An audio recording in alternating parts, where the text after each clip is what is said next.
just wanted to show you my development, because I didn't want to program that much, but I did a little bit of additional things to my last version that I released on GitHub. So right now in this scene, we're not using the collisions for the foot placement. We're not using the Unity physics for the foot placement. Okay, and they're associated. Well, like there's a array. I've created an object at each junction of the joints of each arms and what they are attached to for the legs only, not for the shoulder, for the legs, and they're pointing down. And I'm sending array in loop, like 10 times I'm looping down, and if it's finding a chunk that has a byte that is not broken, I break the loop, and that's where I set the position of the target for the feet. Okay, so you can see that the feet are attached to the byte. Okay,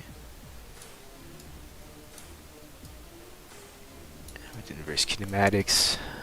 Okay, the character is not perfect.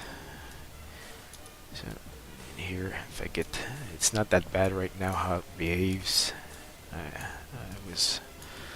So I'm more advanced in my version here in Unity than I was outside of Unity for this.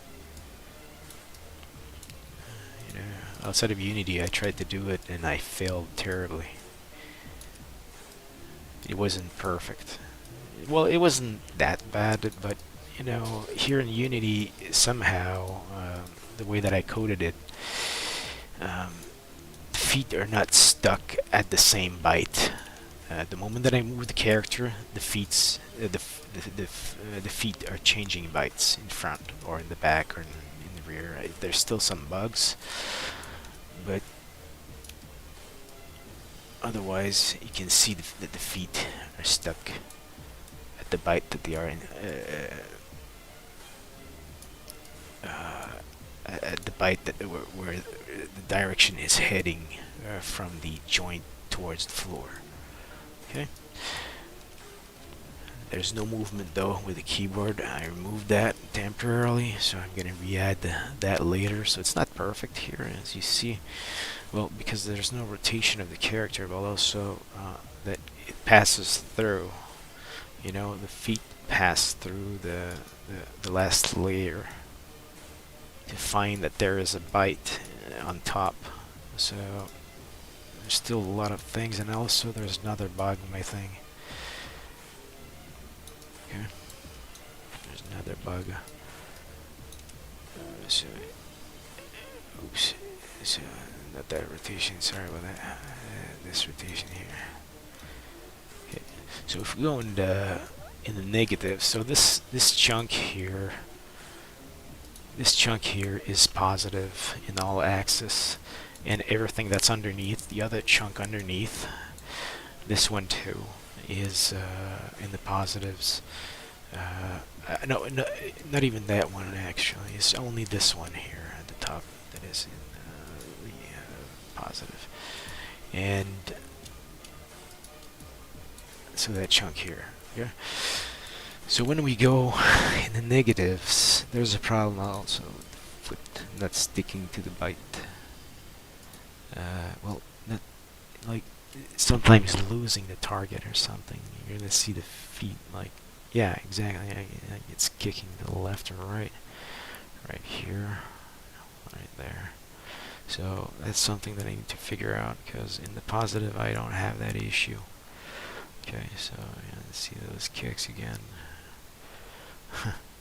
So yeah, we gotta figure that. But otherwise, this inverse kinematic character, without using physics, for the feet collision, it's working. Okay, so it's very good. It's very cool. So, and I could modify the position on the floor, for the feet to not necessarily be in the middle of each byte. Because I think right now the feet are stuck in the middle of each byte. Yeah, so the byte that it's looking at is this one here, and if we go down, well, it seems to not necessarily be No, it's doesn't really seem in the middle here. Well, oh, it's the position of in the middle of the feet. Oh, yeah. And I did +2 there for the bias. So why is it so not in the middle? So yeah, I'm gonna have to refigure that out, recheck that, review that. There's plenty of issues still. And those kicks, it's really annoying me. And there's the position also. There's an issue with the position of the foot. You can see that it's not really where it should be, you know. And if we go in the positive here, we're in the positive.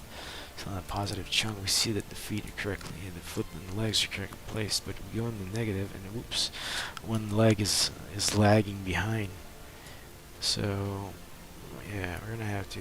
Well, both legs are lagging behind. They're offsetted at 1 byte to the right, and it's kicking. Yeah, so gotta fix that. So that's pretty cool. You know, it's pretty cool. Can't wait to the point where we would be able maybe to implement a pathfind, you know, 3D pathfind, and have one of those characters, you know, go around on pathfind, using pathfind, go around this cubic planet and finding items or whatever. So at some point later in my tutorial, I would love to bring back my Void Expanse translation of the Pathfind tutorial, Sebastian Lag, that I had kind of translated to Void Expanse and used in a different way and modified it, you know. And I want to bring that in here at some point. Yeah. So, and reuse it in Void Expanse too, of course, at some point. When I'm going to restart modding Void Expanse again, but you know, I don't have a virtual desktop in here yet, you know, and that's the goal, to bring everything of my low level development to Unity with virtual desktop and virtual reality. So we're really far from there, because right now we have a custom made character controller for outside of VR. With VR, I'd have to change things on it. So, but otherwise, yeah, it's working. Okay. Even when you go up, it's kind of that's something that I'm gonna fix. You see the legs wobbling a little bit. That's because they're actually assigning themselves to the next bytes, you know, depending on the brace. So the ray made it a little bit long right now.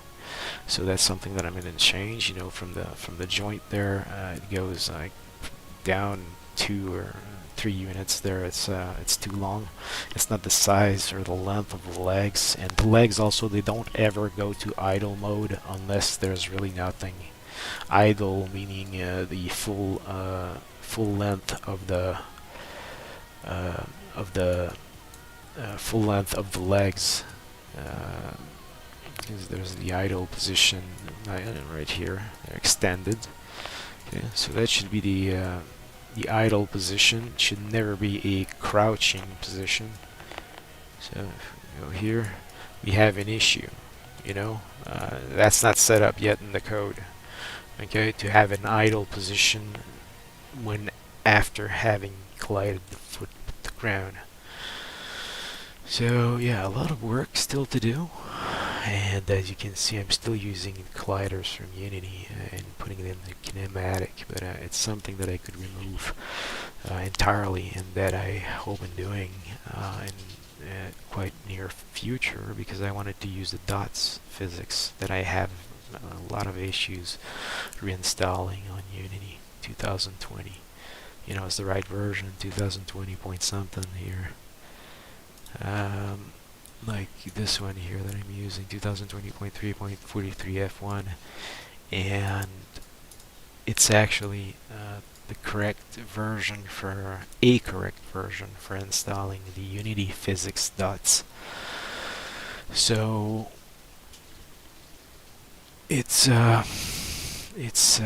something that I want to install in the future in my program here, the dots physics. And maybe start at some point also instancing things, at least if we're not entirely changing to try and learn the vent wall or the Sebastian Lag marching cues tutorial, where they seem to have a tons of vertices in one scene, and it's not even called instancing. So that's it's great, it's awesome. So I need to learn that in Unity and try to mix it with instancing after, if I can. So yeah, so plenty of debugs there for the bytes and locations and things that I had to figure out, but it's far from perfect yet. Yeah, but when we're returning to collisions, it works. There's no bugs except the kicks. Okay, and the displacement of the legs there. We're able to go back in collision with the voxel planet. So that's pretty cool. Okay, no physics. Okay, this time around it's no physics. It's pretty easy though.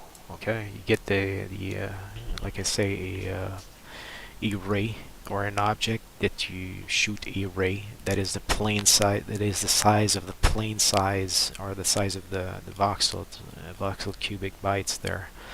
Okay, the same size as this, and you start that ray and you loop it. It's not necessarily the best thing. You can do it per frame also. That's something that I've done in the past, to increment of 1 per frame, or 2, per frame, whatever you want to do.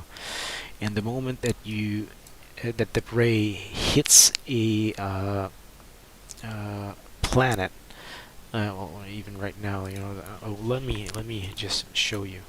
Actually, because I'm not cheating. I'm sorry, I forgot to remove this. I'm not cheating. I'm so not cheating. These are mesh colliders, but we're not using them. We're not using them. Where the heck did I put this mesh collider? Mesh collider here. So, like this, and I'm just gonna go back in Unity here. I'm not cheating, man. This is a mistake. Okay, so we don't have any colliders on it this time around. The colliders shouldn't be spawned. Now that's even better. We don't have colliders. I think that well, it's great to have colliders, but if you can do without and do your physics still, but for other things, it's pretty cool to do it this way. And if you mix it with physics after, that's even cooler. I don't know. Really, I don't know. I'm experimenting here too. So what I wanted to do here. So yeah, let's pick this one for instance. So we got no colliders here. We got no colliders. No colliders. No colliders. Okay. So again, we're moving the character. Oh, let me even. Oh, I can't. Well, I'm creating that object from script. So to remove the collider, I should insert new lines of code for those objects to remove the collider.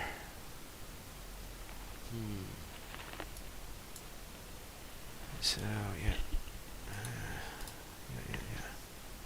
But whatever, we're not using them. Okay, they're not even trigger or anything. It's like, even if it was, it wouldn't. It's not linked right now to that. Okay, it's not linked to the foot sticking on the ground. The foot sticking on the ground is due to the fact that the ray is finding incremented in the loop or per frame, and once it hits a point, any bytes, basically it checks if there's a planet or not that exists at that location. If there's a planet chunk that exists at that location, to then calculate which byte that we're at, with basic maths. It's stupid.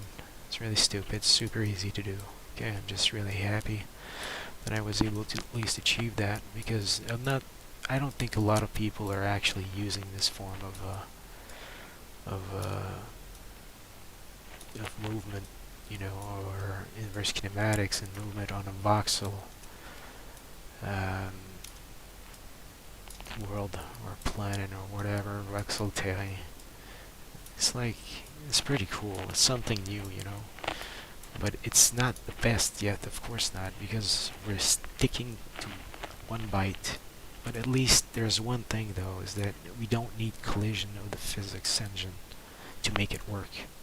So you can use the physics for something else. You can spare the performance of your CPU for more objects in the scene that could collide even with the character, for instance. But you don't need to calculate the foot sticking to the ground. You know, the character controller of Unity, the collider of Unity, and all this stuff. Although we're still using the colliders. They're kinematics though. All of them, they're kinematics, but like I say, it's not why they're sticking to the ground. Custom made ray. It's pretty cool. So yeah. So thanks for watching, and I'm gonna be back another time to show my development and where I'm at. Okay. I think it's pretty cool. I think it's pretty amazing. Okay. Because we know the location of the byte now, so I would be able to normally just implement a few more lines of code in order to break bytes. I have to correct the problem with the left and right faces also, where we have missing faces. But except for that, yeah, it's pretty cool.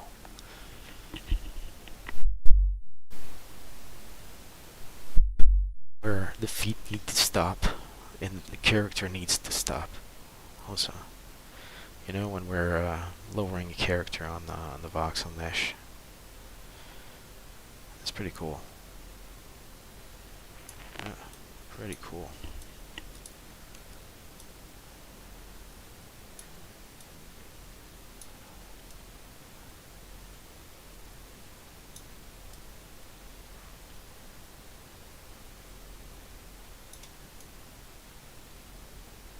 Pretty cool. So we can modify the position, lerp the position even, is what I mean. It doesn't need to stick like this. It can be smooth. At least now we got the right position, you know? No needs for the physics engine. I don't even know how much it costs, actually. You know, I'm like, oh, it's gonna spare your performance of your computer because you're not sticking ground, you're not using physics, and there's no arrays and all this shit. I have no fucking clue, man, actually. I have no clue if this way to do it is actually better, and if it's really sparing that much physics performance out of the CPU for not using foot-on-ground collisions and character controllers. I have no freaking clue. Okay? And if you like it, well, put the like on the video and subscribe, and I'm gonna keep on developing it regardless.